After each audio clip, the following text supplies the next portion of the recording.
주 예수여 은혜를 내려주사 고증 많게 하옵소서. 이 줄이고 목마른 나의 맘에 주 성령을 부으소서. 주 예수여 충만한 은혜 내 영혼에 부으소서. 주 예수만 나의 힘 되고 내 만족한 되리라. 주 예수여 죄에서 풀어주사 날 정결케 하옵소서.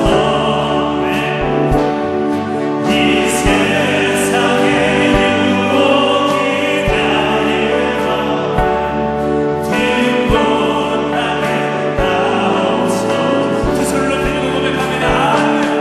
주 예수여 충만한 은혜 내 영혼에 부으소서. 주 예수만 나의 힘 되고 내 만족한 되리라. 예냐고이 천사와 시름하여 그 이름을 주옵소서. 이 세상의 물결이 유유해 날 평안케 하옵소서. 아멘. 주 예수여 충만한 은혜 내 영혼에 부으소서.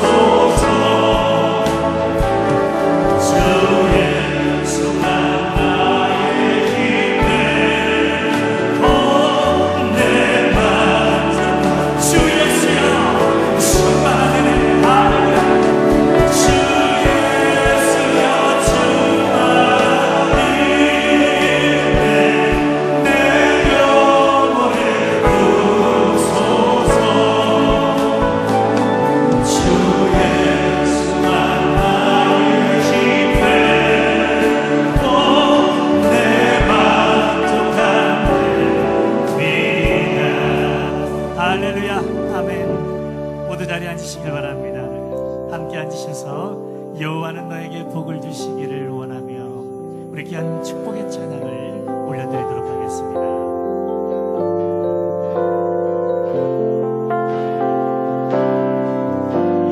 여호와는 너에게 복을 주시기를 원하며 너를 지키시기를 원하시며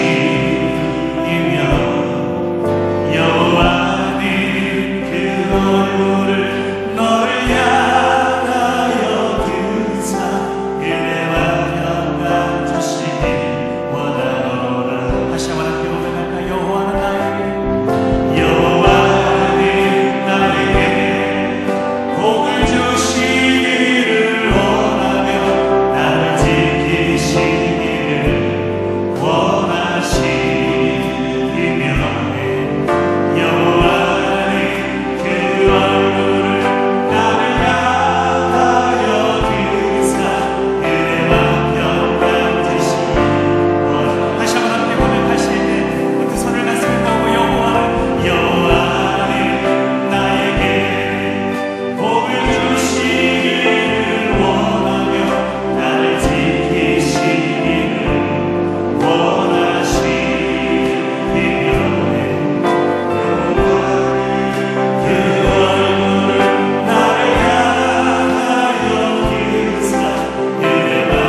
할렐루야. 우리 하나님 앞에 영광의 박수 올려드립니다. 아멘. 주일 예배에 나오신 여러분 한 분 한 분을 다시 한번 주님의 이름으로 축복합니다. 잘 오셨습니다. 오늘 우리에게 주시는 하나님의 생명의 말씀은 우리가 익히 잘 알고 있는 사무엘상 17장 45절로 47절까지 말씀입니다. 우리 앞을 보시고 한 목소리로 크게 함께 봉독하겠습니다. 다윗이 블레셋 사람에게 이르되 너는 칼과 창과 단창으로 내게 나아오거니와 나는 만군의 여호와의 이름 곧 내가 모욕하는 이스라엘 군대 하나님의 이름으로 내게 나아가노라. 오늘 여호와께서 너를 내 손에 넘기시리니 내가 너를 쳐서 내 목을 베고 블레셋 군대의 시체를 오늘 공중에 세와 땅의 들짐승에게 주어 온 땅으로 이스라엘에 하나님이 계신 줄 알게 하겠고 또 여호와의 구원하심이 칼과 창에 있지 아니함을 이 무리에게 알게 하리라. 전쟁은 여호와께 속한 것인즉 그가 너희를 우리 손에 넘기시리라. 아멘. 오늘도 이렇게 인사해야죠. 한 영혼 구원 위에 어떤 대가도 치르세요. 빚이 원수예요. 다시 한 번 더 하세요. 빚이 왼수예요. 오늘 오신 여러분들은 특별한 수지를 맞을 거예요. 왜냐하면 우리가 지금 묶여있는 부채를 다 청산하고 하나님의 축복이 우리 가운데 어떻게 이룰 것인가. 너무나 똑똑한 하나님의 음성을 오늘 여러분은 듣게 될 것입니다. 벌써 오래전 일이지만 미국에 1000명의 병자들을 조사했더니 그 중에 95%의 환자들이 빚으로, 부채로 고통을 당하는 자였고요. 그 당시에 병자 한 사람당 1900만 원의 빚을 지고 있더라는 거예요. 그래서 이 사람들을, 이 95%의 빚을 진 환자들을 둘로 나눠서 한 그룹에는 그 빚에 대한 재정 상담을 꾸준히 해줬고 한 그룹은 그냥 내버려 두었더니 어떤 결과가 나왔는지 아세요? 재정의 상담과 조언을 받은 사람들은 재정도 회복되고 약발도 잘 받고 치유도 일어나고 감정도 양호해졌는데 재정 상담을 받지 못한 사람은 여전히 몸도 허약하고 우울증도 심하고 사망률도 높았습니다.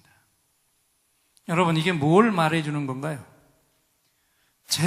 재물이 우리 몸속에까지 아주 지대한 영향을 끼치고 있다는 겁니다. 여러분, 오늘 빚이 왼수라고 그랬는데 왜 빚이 왼수입니까? 이 빚은 우리의 운신의 폭을 제한합니다. 그리고 이 빚은 우리를 억압하고 지배할 뿐만 아니라 우리 자신뿐만이 아니라 우리 자녀들까지 노예로 삼기로 하고 마지막에는 죽음으로까지 이르게 하는 실체이기 때문에 이 빚은 우리의 왼수라는 거예요. 우리 주님이 말씀하신 마태복음 이 6장 24절 이 말씀을 앞을 보고 큰 소리로 읽겠습니다. 한 사람이 두 주인을 섬기지 못할 것이니 혹이를 미워하며 저를 사랑하거나 혹이를 중히 여기며 저를 경히 여김이라. 너희가 하나님과 재물을 겸하여 섬기지 못하느니라. 아멘. 이 말씀을 잘 보세요. 하나님 외에는 어떤 것도 우리의 주인이 되게 하지 말라.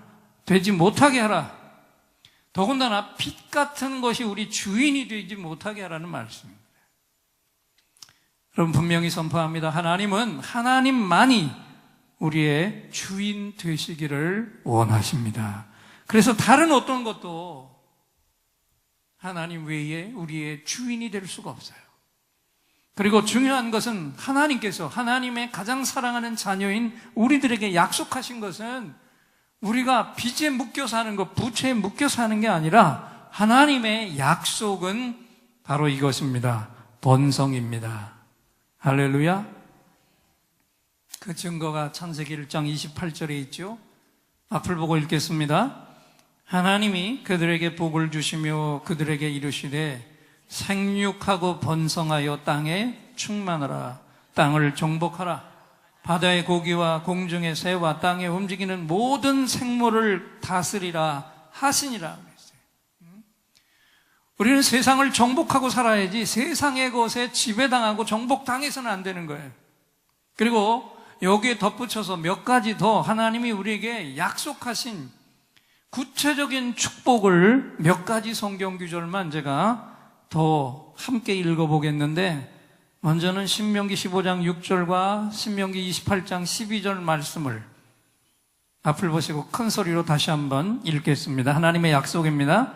내 하나님 여호와께서 내게 허락하신 대로 내게 복을 주시리니 내가 여러 나라에 꾸어줄지라도 너는 꾸지 아니하겠고 내가 여러 나라를 치리할지라도 너는 치리함을 받지 아니하리라. 28장 12절 여호와께서 너를 위하여 하늘의 아름다운 보고를 열으사 내 땅에 때를 따라 비를 내리시고 내 손으로 하는 모든 일에 복을 주시리니 내가 많은 민족에게 꾸어줄지라도 너는 꾸지 아니할 것이요. 베푸는 자로 살지 꾸이고 사는 그런 자가 안 된다라고 하는 말씀을 우리에게 주셨습니다. 또 이어서 요한복음 8장 36절 읽겠습니다. 그러므로 아들이 너희를 자유케 하면 너희가 참으로 자유하리라. 고린도후서 8장 9절입니다. 우리 주 예수 그리스도의 은혜를 너희가 알거니와 부요하신 자로서 너희를 위하여 가난하게 되심은 그의 가난함을 인하여 너희로 부요케 하려 하심이니라. 여러분 똑똑히 들으셨습니까? 이 말씀 하나하나가 다 우리를 향한 하나님 축복의 약속의 말씀이에요. 이것들을 지금 내가 누리고 있어야 된다는 것입니다.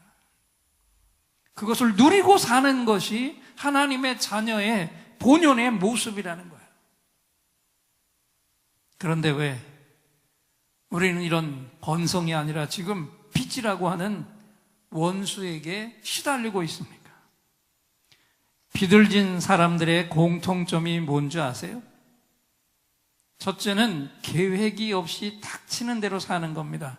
데살로니가전서 5장 14절에 보니까 또 형제들아 너희를 권면하노니 규모 없는 자들을 권계하라 그랬어요. 규모 없는 자들, 영어로는 disorderly라고 되어 있습니다. 질서가 없이 사는 사람들을 권면하고 훈계해서 바르게 살아라 했다. 또 빚을 지고 사는 사람들의 두 번째 공통점은 뭐냐면 오늘을 즐기고 사는 사람이라서 내일은 내가 어떻게 되든지 별로 상관이 없이 살고 있다는 것이고, 결정적인 것은 세 번째입니다. 빚을 지고 사는 사람들의 결정적인 모습은 뭐냐면 온전한 11조를 거의 안 하고 살아간다는 거예요. 여러분, 10의 1조는 하나님이 율법을 주시기 전부터 존재했다는 사실을 여러분 아십니까? 성경을 보니까 아브라함 때 벌써 10의 1조를 드렸고, 또 야곱이 돌베개 잠을 자는 그 밤에 하나님 앞에 10의 1조의 약속을 드렸어요.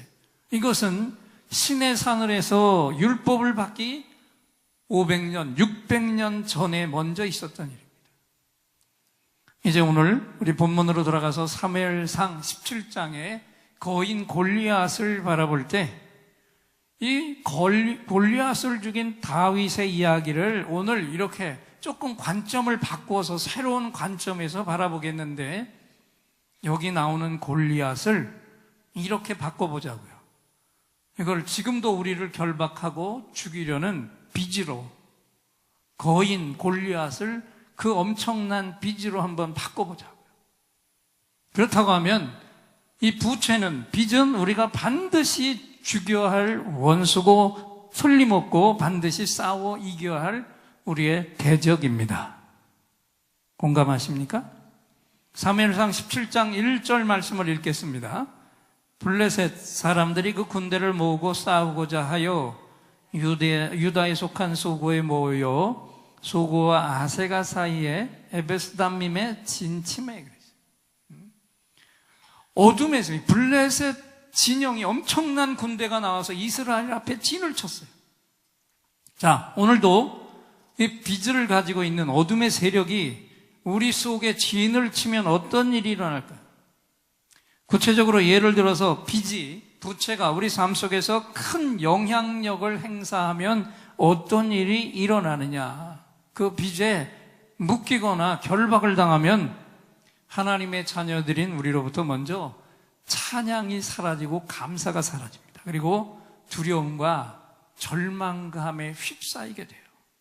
하나님의 자녀인데도 불구하고입니다. 사무엘상 17장 2절 3절을 다시 읽겠습니다. 사울과 이스라엘 사람들이 모여서 엘라 골짜기에 진치고 블레셋 사람을 대하여 항우를 벌였으니 블레셋 사람은 이편 산에 섰고 이스라엘은 저편 산에 있고 사이에는 골짜기가 있었더라. 골짜기 하나를 두고 이스라엘과 블레셋이 대적했는데 저쪽은 어마어마한 군사가 나와 있습니다. 그래서 전쟁도 하기 전에 하나님의 백성인 이스라엘이 이미 두려움 속에 깊이 빠져버렸어요. 그 두려움 속에서 완전히 주눅이 들어서 허리조차 제대로 펴지 못했습니다. 골리앗은 그만큼 강력한 대적이었어요. 그 앞에서 하나님의 백성들이 마치 꽁지가 빠진 새처럼 아예 싸움도 하기 전부터 초죽음이 되어 있었습니다. 그런데 여기 정말 중요한 진리가 있습니다. 이 두려움에 골짜기에 깊이 빠져 있을 바로 그때가 믿음의 사람들에게는 골리앗을 죽일 수 있는 절호의 찬스였습니다. 믿으시기 바랍니다. 다시 한번 얘기합니다. 우리 한번 따라 하시죠. 가장 절망적인 그때가 나에게 승리의 기회다. 할렐루야. 내가 가장 절망적인 그때가 하나님을 가장 강력하게 의지할 수 있고 그러면 하나님이 가장 크게 역사하실 수 있는 기회라는 거예요. 여러분, 지금 내가 재정이 어려운 골짜기에 빠져 있습니까? 빚 때문에 모든 것에 문제가 생겨버렸습니까? 빚 때문에 세상 사는 게 정말 힘들고 어렵습니까? 그렇다면 바로 지금이 빚이라는 거인을 쳐서 쓰러뜨릴 수 있는 절호의 찬스라는 것을 믿으시기 바랍니다.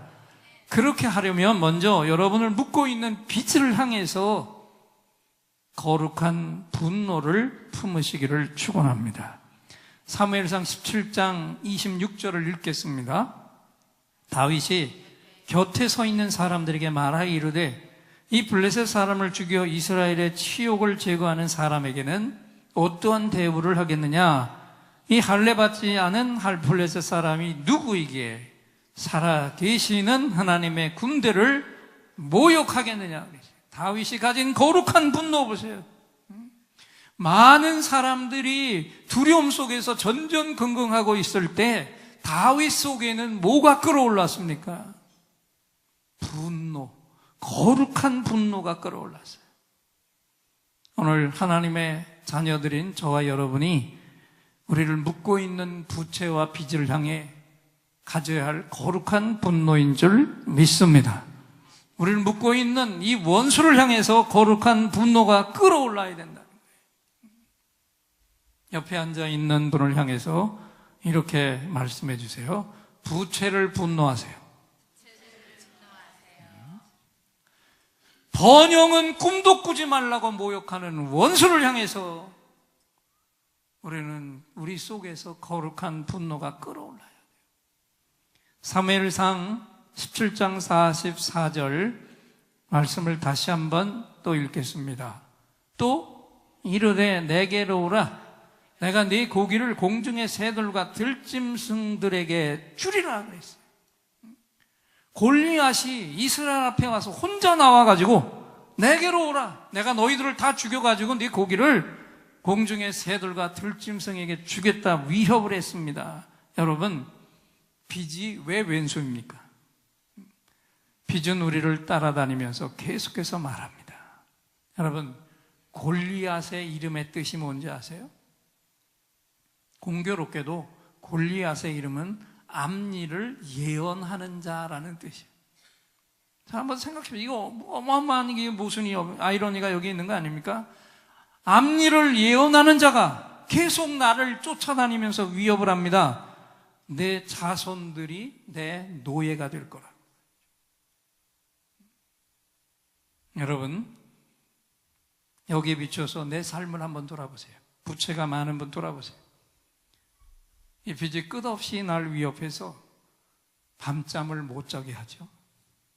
더 나아가 병이 나게 합니다. 우울증이 생기게 합니다. 더 나아가면 죽음에까지 이르게 합니다. 이분 누구예요? 지난주에 우리 충격받았잖아요. 야구 해설위원, 기가 막히게 야구를 해설을 잘하는 하일성 씨. 야구에는 정말 천재인데 이 천재가 빚 때문에 목숨을 끊고 말았단 말이에요. 빚의 정체가 결국은 이런 거예요. 이런 거.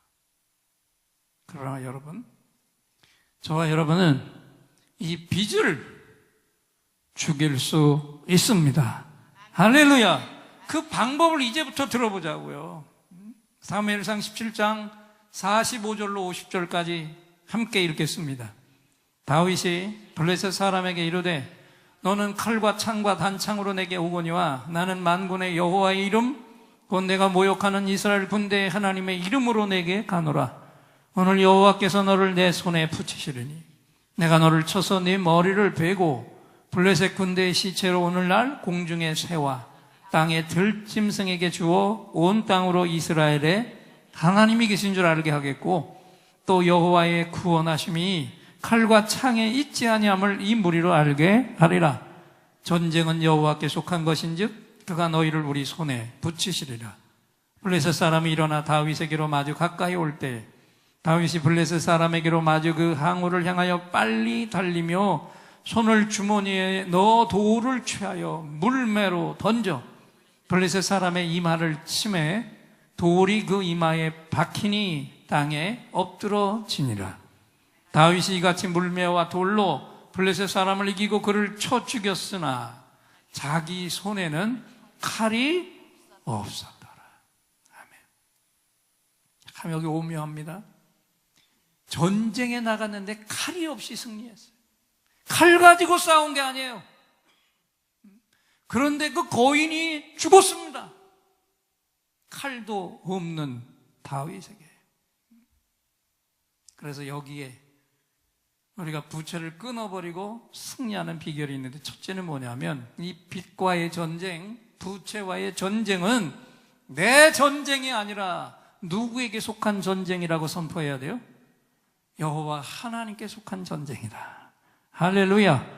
우리는 칼로 싸우는 자가 아닙니다.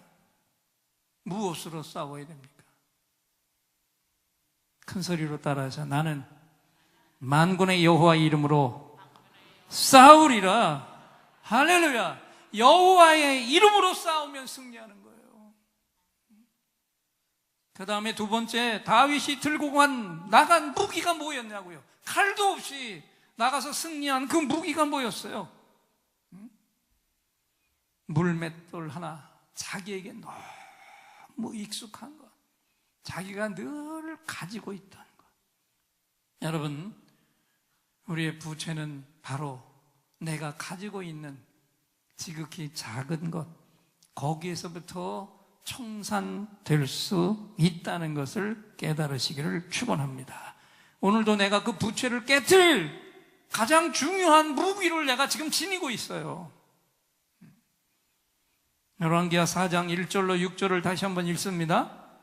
선지자의 제자들의 아내 중에 한 여인이 엘리사에게 부르짖어 이르되 당신의 종 나의 남편이 이미 죽었는데 당신의 종이 여호와를 경외한 줄은 당신이 아시는 바니이다. 이제 빚준 사람이 와서 나의 두 아이를 데려가 그의 종을 삼고자 하나이다 하니 엘리사가 그에게 이르되 내가 너를 위하여 어떻게 하랴? 내 집에 무엇이 있는지 내게 말하라. 그가 이르되 계집 종의 집에 기름 한 그릇 외에는 아무것도 없나이다 하니 이르되 너는 밖에 나가서 모든 이웃에게 그릇을 빌리라. 빈 그릇을 빌리되 조금 빌리지 말고 너는 내 두 아들과 함께 들어가서 문을 닫고 그 모든 그릇에 기름을 부어서 차는 대로 옮겨 놓으라 하니라. 여인이 물러가서 그의 두 아들과 함께 문을 닫은 후에 그들은 그릇을 그에게로 가져오고 그는 부었더니 그들을 그릇에 다 찬지라. 여인이 아들에게 이르되 그 또 그릇을 내게로 가져오라 하니 아들이 이르되 다른 그릇이 없나이다 하니 기름이 곧 그쳤더라. 자, 엘리사의 그 종 중에 선지자입니다. 선지자, 예비 선지자입니다. 죽었는데 그 남편이 이 죽은 자가 지고 간 미즈를 놓고 이 체주가 와가지고 아이를 노예로 종으로 삼겠다고 할 때 이 여인의 어머니의 심정을 한번 생각해 보세요. 남편도 죽었는데 빚 때문에 자식 둘을 종으로 노예로 뺏겨야 될 때 얼마나 가슴이 찢어지고 하늘이 무너졌겠나. 그래서 엘리사를 붙들고 그 통사정했을 때 엘리사가 나가서 네 집에 있는 게 무슨 뭐냐? 우리 집엔 지금 기름 한 그릇밖에, 한 병밖에 없습니다. 그래, 그러면 나가서 마을에 다니면서 모든 그릇을 다 빌려오라. 그리고 문을 닫고 부어지는 대로 기름병을 옮겨 놓으라 그랬을 때 여기 기적이 일어나잖아요. 빚쟁이는 빚으로 자녀들까지 노예 삼으려 했습니다. 그런데 뭘 가지고 거뜬히 해결했습니까? 따라합시다. 내 집에 무엇이 있는지 내게 말하라. 다른 것으로 해결하지 않았어요. 지금 나에게 남아있는 것, 지극히 작은 것, 그것을 가지고 해결했습니다. 그것으로 충분했습니다. 할렐루야. 마지막 나에게 남아있는 기름 한 병, 이것이 부채로 자녀까지 노예로 뺏길 수밖에 없는 과부가 본성으로 나아간 축복의 씨앗이었다. 여러분, 오병이어의 기적 때도 잘 알고 계시잖아요. 주님이 제자들에게 뭐라고 말씀하셨습니까? 장정이 5,000명이나 모여서 15,000명, 적어도 아이들 부녀까지 치면 15,000명, 2만 명이 지금 굶어서 그 광야에서 어려움을 당하게 될 때 예수께서 그 해결을 어떻게 풀었습니까? 제자들을 향해서 제자들은 이거 어디 가서 이 많은 사람 먹일 수 있겠습니까? 빨리 집으로 돌려보내든지, 돈이 있다고 해도 이 많은 사람들을 일시에 먹일 수 있는 방법이 없습니다. 돌아가게 합시다 그랬어요. 그때 예수님이 뭐라고 얘기합니까? 한번 따라 합시다. 너희가 가진 것을 주어라. 너희가 지금 가지고 있는 그것을 주어라.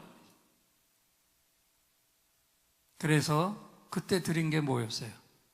어린 아이 하나가 점심을 먹을 보리떡 5개 하고 물고기 2마리, 그 가지고 있는 게 유일한 것, 그걸 가져다 내놨는데 거기에 주님이 축사하시고 나눠줄 때 장정만 5,000명, 아내와 아이들까지 치면 15,000명 내지 2만 명이 다 배불리 먹고도 12광주리가 남았습니다. 할렐루야. 그 기적도 가지고 있는 그것을 주님 앞에 온전히 드릴 때 일어난 기적이에요. 오늘도 우리가 내 모든 부채를 청산하고 번성을 향해 나아가는 출발의 씨앗은 다른 데 있지 않아요. 지금 내가 가지고 있는 것 중에 아직도 내게 남아있는 가장 작은 것 하나, 그것으로부터 내 원수 부채와 빚은 청산된다. 할렐루야. 믿으시기 바랍니다. 다윗에게 남아있던 가장 작은 것 하나, 골리앗을 쳐서 죽일 수 있었던 가장 강력한 것 하나, 그게 뭐였습니까? 물맷돌 하나였어요. 이것이 축복의 씨앗이었고 원수를 죽이는 가장 강력한 무기였습니다. 할렐루야. 그렇다면 여러분, 오늘 우리가 묶여있는 모든 부채를 죽이고 번성을 향해 나도 나아갈 수 있는 가장 작은 물맷돌 하나, 그게 무엇일까요? 앞에 걸 다 잊어버렸어도 가장 중요한 오늘 말씀의 결론입니다. 바로 이것입니다. 할렐루야. 한번 따라합시다. 10의 1조. 나에게 남아있는, 내가 가지고 있는 이 확실한 물맷돌을 들어서 왼수 빚의 골리앗의 정수리를 내려치시기를 바랍니다. 할렐루야. 말라기서 3장 10절, 11절, 12절 하나님이 우리에게 약속하신 말씀이죠. 읽겠습니다. 만군의 여호와가 이르노라, 너의 온전한 11조를 창고에 들여 나의 집에 양식이 있게 하고 그것으로 나를 시험하여 내가 하늘 문을 열고 너에게 복을 쌓을 것이 없도록 붙지 아니하나 보라. 하나님이 우리를 향해서 유일하게 시험해보라고까지 한 약속이 뭐냐? 10의 1조. 우리가 다 무너져도 우리가 그 무너진 속에서 일어날 수 있는 것은, 모든 재정의 축복은 어디서부터 시작된다? 온전한 10의 1조로부터 시작이 된다. 만군의 여호와가 이르노라, 내가 너희를 위하여 황충을 금하여 너희 토지 소산을 멸하지 않게 하며 너희 밭의 포도나무의 과실로 기한전에 떨어지지 않게 하리니 너희 땅이 아름다워짐으로 열방이 너희를 복되다 하리라. 만군의 여호와의 말이니라. 할렐루야. 여러분, 지금까지 우리가 무엇을 하든지 열심히 했는데 부채만 쌓인 게 무엇 때문입니까? 아무리 내가 긁어 모아도 내 손에 남은 건 부채뿐이었던 이유가 무엇이냐? 아무리 노력해도 결국 남은 거는 빚, 부채뿐이었던 이유가 무엇입니까? 들어왔지만 다 날아가 버렸기 때문이에요. 들어오는 건 있었는데 더 나간 게 더 많았다는 거죠. 말라기의 말씀처럼 내가 피땀 흘린 그 열매를 황충이 와서 다 갉아 먹어버렸기 때문에. 그래서 어떤 열매는 익기도 전에 열매가 다 땅으로 떨어집니다. 또 익었는데 그 열매를 내가 따기도 전에 다른 짐승들이 다 와서 먹어버리잖아요.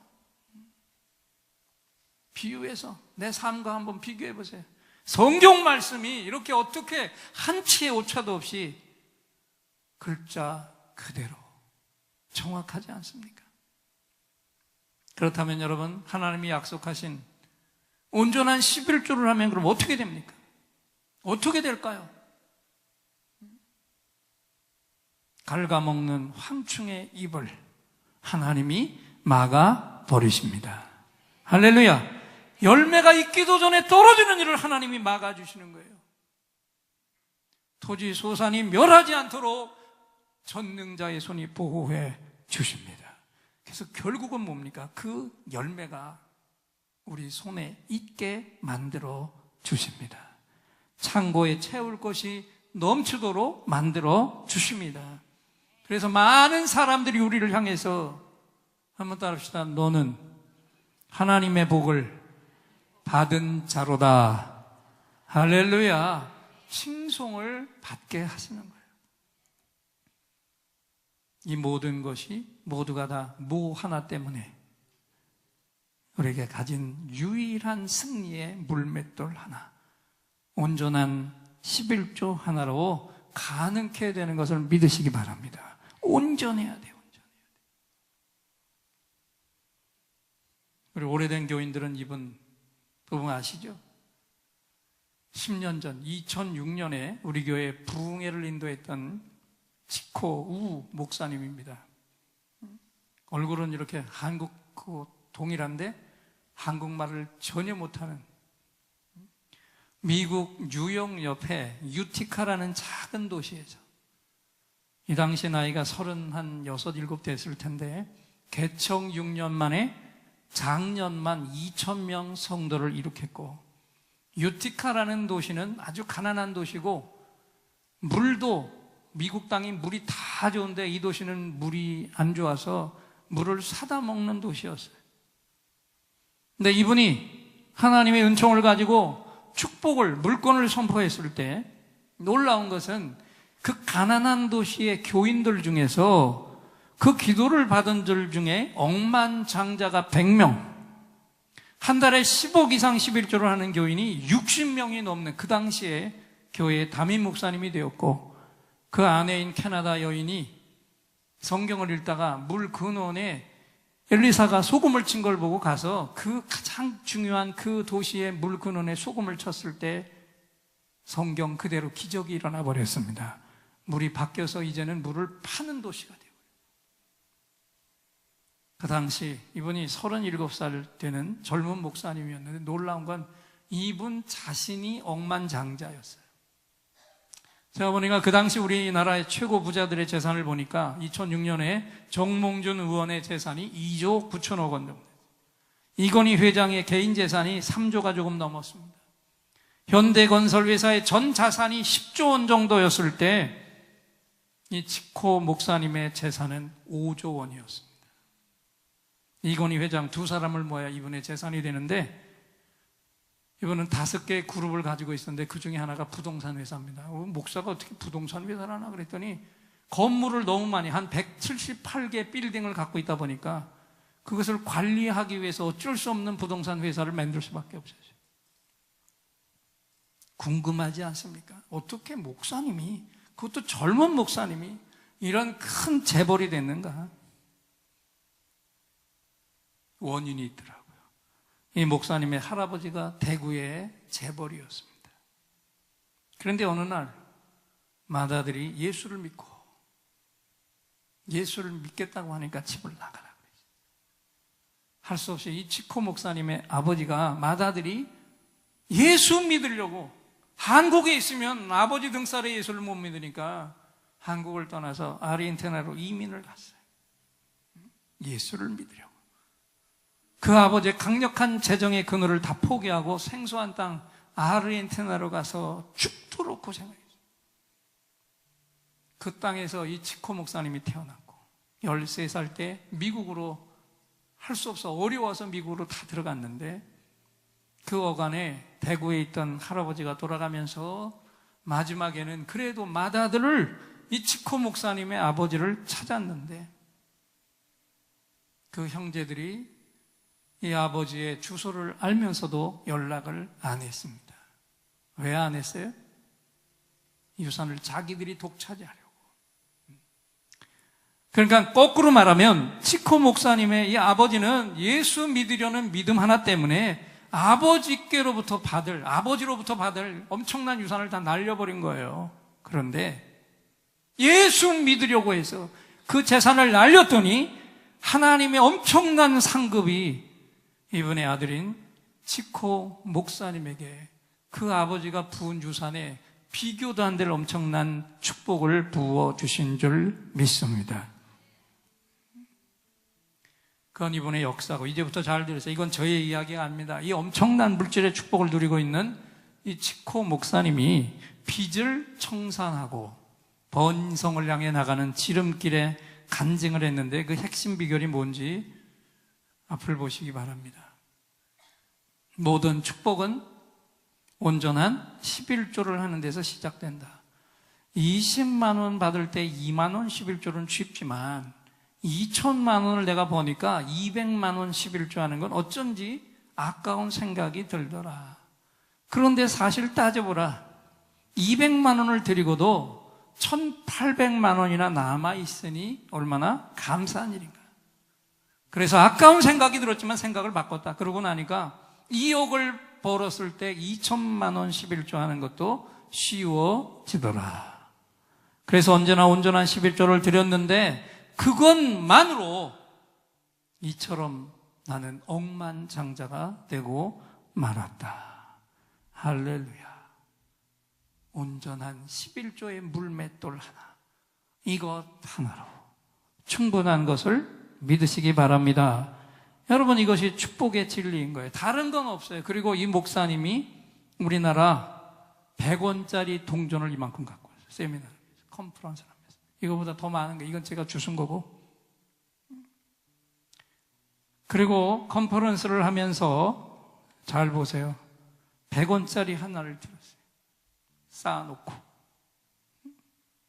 이 작은 것 하나 보입니까? 예? 얼마짜리인지 보이세요? 이 안에 들어있던 거 하나예요. 100원짜리 동전 하나를 들어보면서 이 작은 것 하나가 부채를 죽이고 번성을 향해 나아가는 가장 강력한 물맷돌 하나입니다. 왜 그러냐? 이 작은 100원짜리 하나가 왜 위대한 물맷돌 하나이냐? 내가 가장 적게 1,000원을 벌었을 때 반드시 얼마? 요것만 합니다. 거기서부터 시작하면 된다. 1,000원을 벌었을 때 100원. 이것이 축복의 씨앗이라는 거예요. 이것만 온전히 지키면 내가 아무리 큰 것을 벌어도 정확한 11조를 하게 된다. 그리고 그렇게 온전한 11조를 하면 반드시 부채를 죽이고 번성을 이루도록 하나님이 역사하신다. 할렐루야. 믿으시기 바랍니다. 아마 여러분 주머니에도 100원짜리가 있겠지만 제가 들고 있는 이 100원짜리는 그 100원짜리와는 전혀 다른 겁니다. 왜? 지금 이 땅에서 이 시대에 5조 원의, 그 당 10년 전에 5조 원의 축복을 받은 그 치코 목사님의 기름 부음에 손때가 묻어있는 동전입니다. 대전에서 컨퍼런스를 할 때 저를 따라서 몇몇 분이 교인이 가셨는데 그때 이분이 이 말씀을 하면서 동전을 그냥 뿌렸어요. 자기의 기름 부음이 뭐. 근데 우리 교인들이 얼마나 욕심이 많은지 아마 그 컨퍼런스에 뿌린 4분의 1은 우리 교인들이 다 주워온 것 같아요. 이렇게 올라와서 제가 이 말씀을 하면서 저도 제가 주워온 것을 그 당시에 교인들에게 한 가정에 하나씩만 가져가라고 그랬어요. 그래서 온전한 11조를 하면 여러분의 삶이 바뀔 거라고. 그리고 남은 것을 모아뒀는데 제가 어제 이 설교를 하면서 다시 제 책상 서랍을 열었더니 그래, 너무너무 소중한 이 기름 부음이 5조 원의 기름 부음이 있는 이 100원짜리가 아직도 저에게 124개가 남아있더라고요. 할렐루야. 우리 교회에 부채를 갖고 헌당하는 모든 일에 새로운 동력이 걸리게 되기를 주님의 이름으로 소망합니다. 바울이 가진 앞치마와 손수건에 치유의 기름 부음이 묻어있던 것처럼 이 억만장자 목사님에게 부어주신 하나님의 축복이 이 작은 동전 위에도 부어져 있어서 오늘 이 말씀을 들으면서 마음의 다짐을 하면서 이 동전을 눈으로 똑똑히 본 여러분에게 치코 목사님에게 부으신 번성의 축복이 그대로 나타나기를 축원합니다. 그래서 우리 예인들 중에서도 이 치코 목사님과 같은 억만장자들이 나타나기를 축원합니다. 그런데 중요한 건 뭡니까? 이 축복을 내가 받기를 원한다면 반드시 이제는 어떤 일이 있어도 뭘 해야 된다? 그냥 11조가 아니라 어떤 11조요? 온전한 1,000원이 생길 때 정확히 100원을 떼어놓는 온전한 11조를 결단하시기를 축원합니다. 우리가 만약 이렇게 온전한 11조를 드린다면 내년 말 처음 시작한 분들의 1,000번제가 맞춰지는 내년 12월 말 안에 여러분이 지금 하나님 앞에 드린 11조의 30배, 60배, 100배를 이루는 기업이 예인교회 안에서 계속해서 나타나게 될 것을 저는 분명히 믿습니다. 그리고 하나님의 자녀인 우리가 가진 이 재물이, 거룩한 재물이 불신자들이 가지고 있는 어떤 큰 돈들보다도 더 어마어마한 영향력을 행사하게 될 것을 믿습니다. 믿음을 가지시고 이제 옆에 분을 보시고 한 번 더 외쳐주십시오. 빚을 잡아 죽이세요. 번성을 향해 나가세요. 온전한 11조를 합시다. 할렐루야. 오늘 우리 하나님께서 우리의 원수인 빚을 죽이고 번성으로 승리하는 길을 똑똑히 생생하게 말씀해 주셨습니다. 승리의 말씀을 주신 하나님께 우리 예인들의 감사합니다 할렐루야 박수로 뜨겁게 화답합니다. 감사합니다 할렐루야. 이 시간에 우리 말씀 받은 것을 기억하면서 이 찬양을 우리가 부르고 기도하고 넘어가려고 합니다. 세상의 유혹 시험이 내게 몰려올 때 나의 힘으론 그것들을 모두 이길 수 없네. 거대한 폭풍 가운데 위축된 나의 영혼 어찌할 바를 몰라 헤매고 있을 때 주를 찬양, 손을 들고 찬양. 전쟁은 나에게 속한 것이 아니니 주를 찬양, 손을 들고 찬양. 전쟁은 하나님께 속한 것이니. 할렐루야. 세상의 유혹 시험이 내게 몰려올 때에 나의 힘으론 그것들 모두 이길 수 없네. 거대한 폭풍 가운데 위축된 나의 영혼 어찌할 바를 몰라 헤매이고 있을 때 주를 찬양, 손을 들고 찬양. 전쟁은 나에게 속한 것 아니니 주를 찬양, 손을 들고 찬양. 전쟁은 하나님께 속한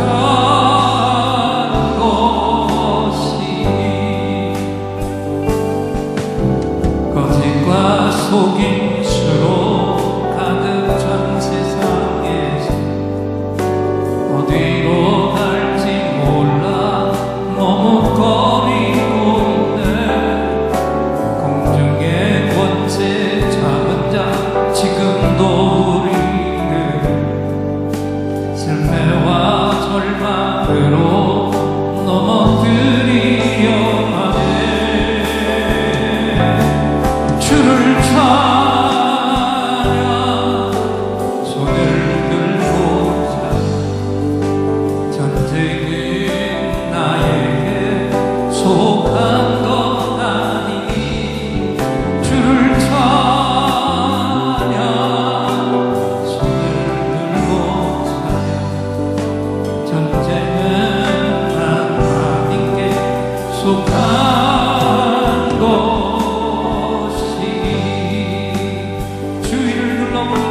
주위를 둘러보면 아무도 없는 듯 믿음의 눈을 들면 보이는 분 계시네.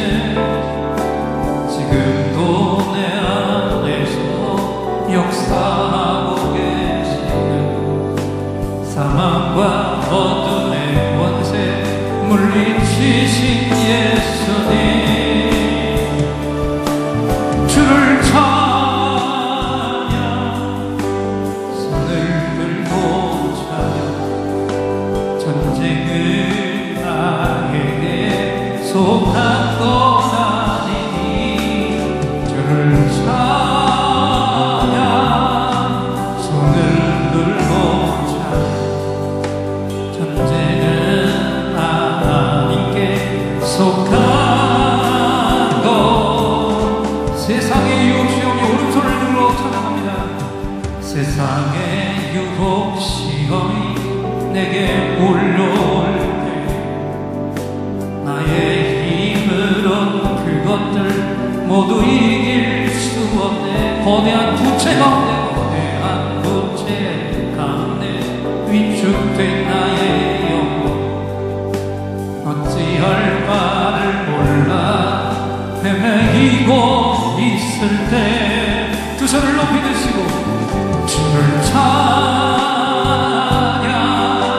손을 들고 찬양. 전체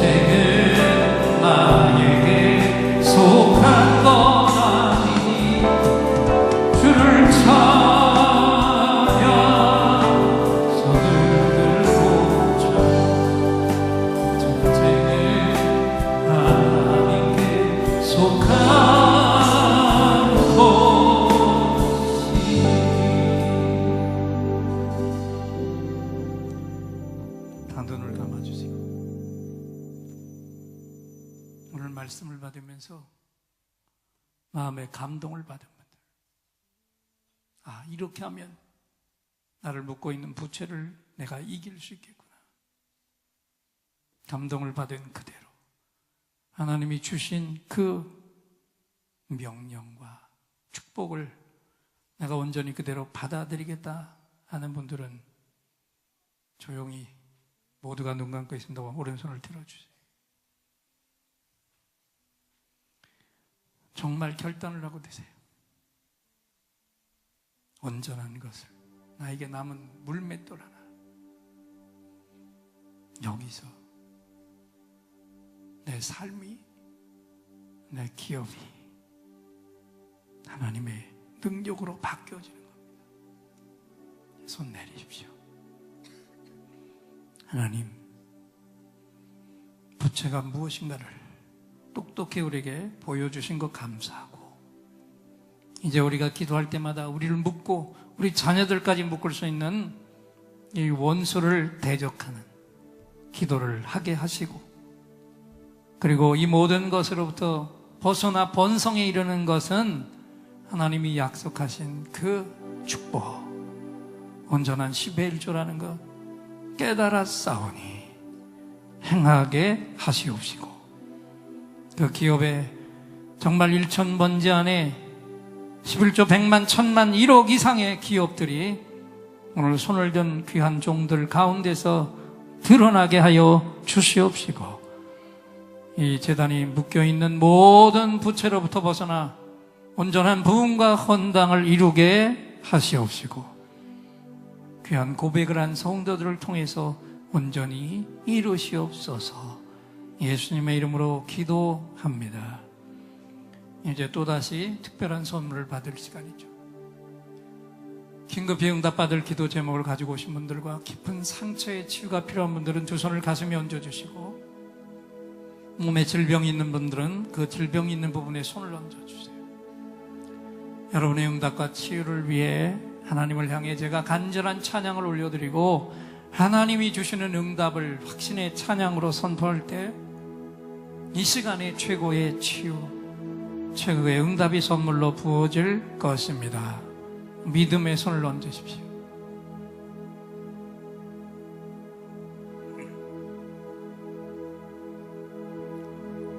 오늘 이곳에 성령님 오셔서 우리의 상처, 우리의 질병을 주여 우리의 영혼을 만지사 생명처럼 뛰게 하옵소서.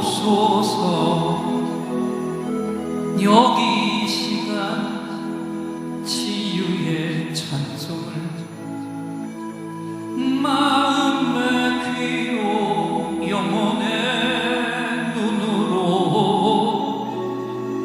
오직 주님을 찾는 이 가슴에 영원하신 분을 만나리라.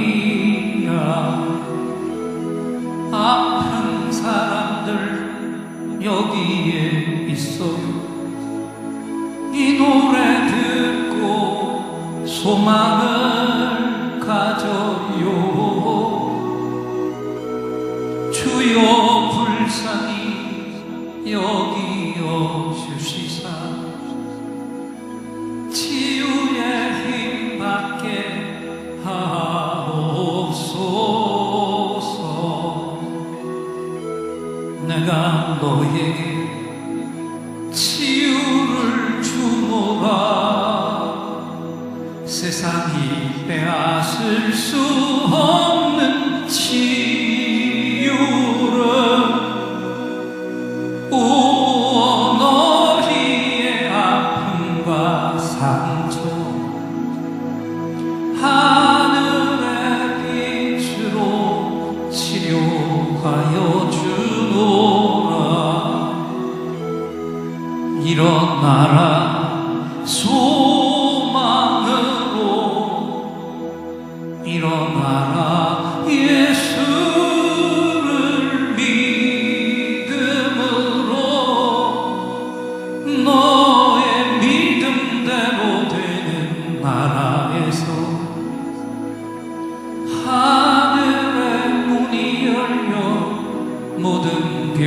사라지네. 하늘의 문이 열려 모든 문제 응답되네. 예수 안에서 치료하소서. 예수 안에서 응답하소서. 예수 안에서 살게 하소서. 예수 안에서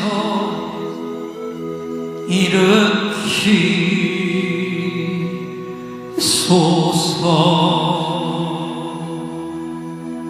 예수 아멘.